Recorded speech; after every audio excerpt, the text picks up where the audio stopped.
What's going on, boys? NealGuides here. Welcome back to another video. Now in today's video, we're going to go over top mistakes that gold players make that elite players do not. So probably mistakes that you make, or maybe even gold players make that rank 1 and elite players do not. Now, sometimes it's the most simplest things. Now, the first thing I want to go over is perseverance.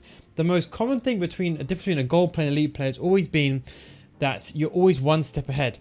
And this is a common example. Some people watch their favorite pro players and they would see their best favorite pro players running out with their center back. And then they try to emulate it and it doesn't work. Maybe you tried that as well. The difference is once they made that first mistake, they're in a position to recover. That is the only difference. And this is a good example. In this situation, when the ball is being played, a lot of goal players in this situation would go and be very, very aggressive and try to cut that pass line out. Now, if my opponent was smart here, all he's got to do is an L1 double tap triangle to get the ball in front of me. Or lofted through the ball and I'm very much caught in behind. Even if I have, as you said, got a fullback in a situation, I still wouldn't be able to recover unless I was quick enough.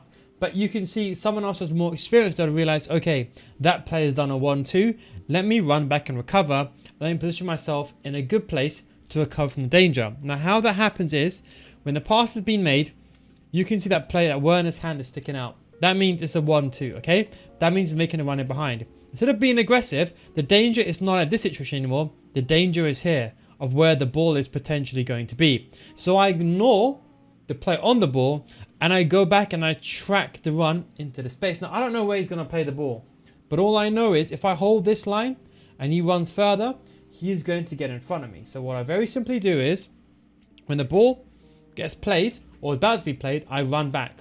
And you can see I use the run and jockey a little bit to cover the angle. And when the ball is being made, I run on the inside here, not on the outside. Why? Because when he gets the ball, if I run on the inside, he has to then face me up and then I can block the angle towards goal. So you see how, I don't know what the danger is at that point, but I force him to make a decision. So that way, when I run back to this situation over here, I'm in a good place. He can't take a shot now because number one, he hasn't got a one-on-one anymore. Number two, I'm actually blocking the angle towards goal. So what I'm doing in a sense is letting him have the ball and then win the ball off him. So I'm basically reacting to the danger at hand. I know there's a player making a run in behind. He's the main danger area. I have to run back into the space. I don't know what he's doing. He could make a through ball on this side, on that side, over the top.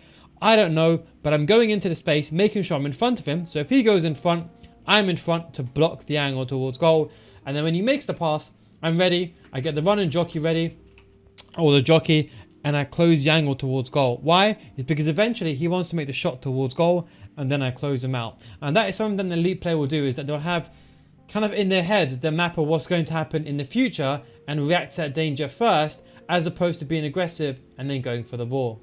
Another mistake I wanted to go over is running with the ball. A lot of players, I don't know why this is so common, but a lot of players, they run so much in this half. You should not be running. Let go of your run button. In fact, make a rule to yourself. When you're past the halfway line, just don't run. When you run with the ball, everything gets affected. The pace of the ball gets affected. You push the ball further away. You can't do skill moves. Now, if there's space in front of you, loads of space in front of you, okay, fine. It's then acceptable to run. But once someone is coming near you, or you want to make a decision, or you want to make a pass, you let go of the run button. That way you can react. So when you get the ball, so for example, like here, in this situation, the ball is halfway between me and my opponent. Of course, here, I have to run to get the ball. So of course, I run towards the ball. But when I get the ball, and I know I'm going to get there first, you can see that he's gone away, is that I let go of the run button. Why? It's because I want to control the ball with my feet, and that way I can dribble and I can think. I'm also, at this point, what I'm doing is my eyes are not at the player. I know that this player is shielding the ball from this guy. I'm looking at my strikers thinking, who can I pass to in this situation? So I'm jogging, I'm looking at my striker, and on the L1 trigger, and I see Ben Yedder making a run going forward. Now how? It's because when the ball arrives to my feet, actually the L1 trigger. What an L1 trigger does is it pushes players going forward. I've talked about this so many times. You can see, for example, like here, look at my controller. I press the L1 button and I'm pushing players to make runs going forward. I've actually forced Ben Yedder to make a run forward going forward here. Look, he's already started making the run before we already have the ball to my CDM. Now, when I have the ball with my CDM, Ben Yedder is then in a place for me to pass the ball. He goes offside, then he comes back onside again. Now here, the key thing is Ben Yedder is my cam. But you can see I'm still jogging here. I then make a pass to Ben Yedder. Then I get the ball. I split his defense, take a very simple touch, and then I take a shot towards goal. Now, unfortunately, in this situation, it was very much saved. It's one of those things. But the difference is, in a situation, even when you're losing, it's the perseverance, but it's also the understanding that, okay, you know what? I need to be very, very careful in the situation. If I rush, if I be frustrated, I'm going to lose the ball. The best thing to do is to create chances. And the way you do that is left analog stick. Don't run. Wait. When you see a pass, do L1 triggers. You see with here with Son, I triggered him that way. Because I trigger Son to make a run going forward, he has to then mark Son. That then gives space for Benya to come back on side. See, all these things happen, but it happened very, very slowly. If, of course, I was running, I wouldn't be able to see this. So one of the most simplest things is they don't simply run in I suppose you can say in the last third, or I suppose you can say in your opponent's half.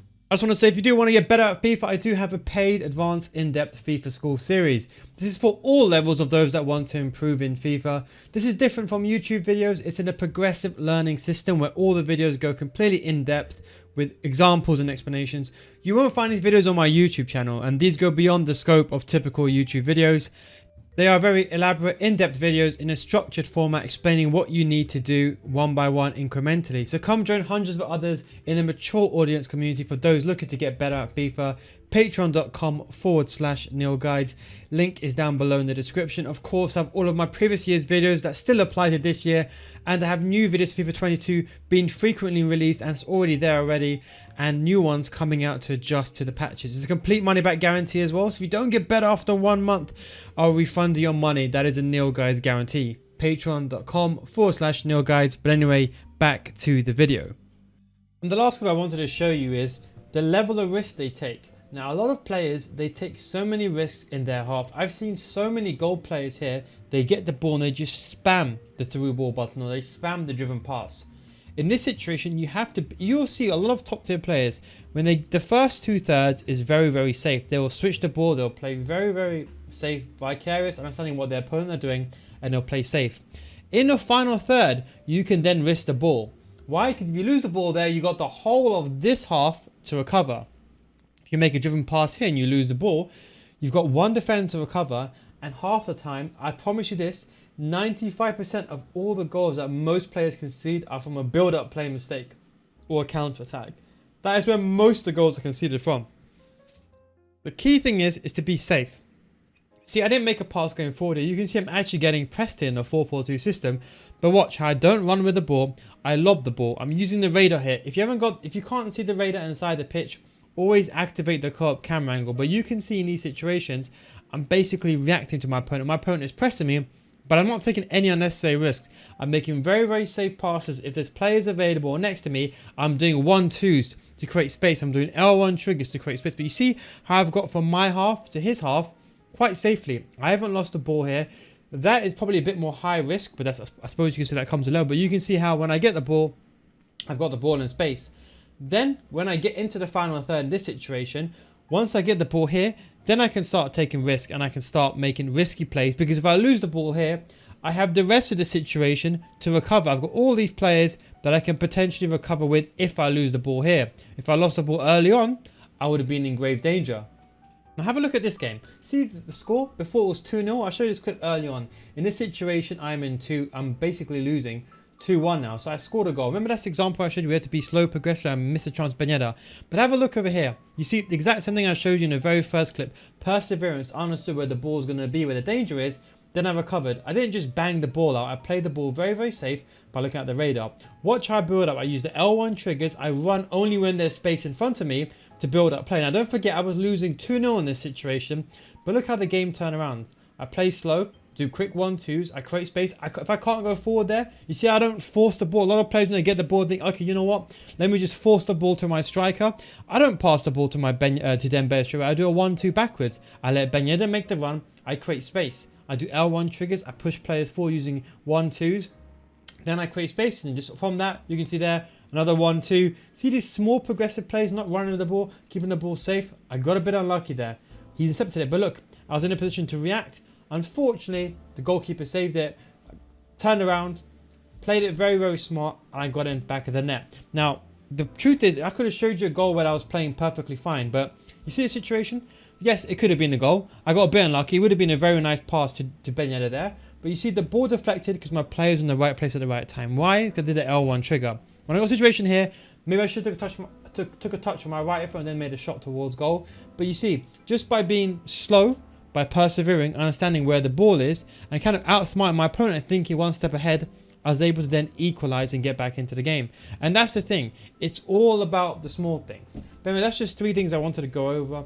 Implement these into your gameplay. I guarantee they'll make a big difference. But for now, thanks for watching, guys. Take it easy. I'll catch you next time. Peace out.